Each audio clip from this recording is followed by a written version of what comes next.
Le petit village Ebien, au nord-est du Gabon, vit une sorte de révolution avec l'expérimentation de sa filière apicole. Ce projet, conjointement mené par l'Organisation des Nations Unies pour l'alimentation et l'agriculture et le gouvernement gabonais, a le mérite de fixer le paysan sur place en lui permettant d'avoir une source de revenus autour de l'activité de l'élevage des abeilles. C'est le cas du jeune Salili, menuisier, qui est aujourd'hui débordé par les commandes. Quand la FAO arrive, eux en venant, ils nous ont amené des ruches fabriquées depuis Libreville.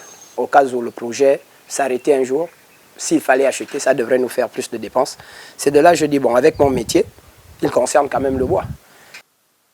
La journée des chercheurs d'abeilles commence et ce qui se fait sur le terrain par les apiculteurs procède de l'approche recherche-action participative communautaire. Aujourd'hui, les techniques de récolte des produits apicoles ont évolué.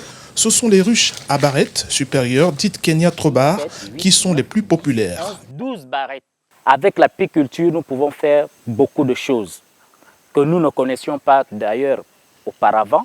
En dehors du miel, nous avons la cire d'abeille, nous avons la propolis que l'on peut récolter et revendre.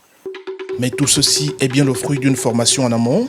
Les paysans ont pendant des semaines, voire des mois, grâce à l'assistance technique de la FAO, bénéficié d'un recyclage sur la production du miel.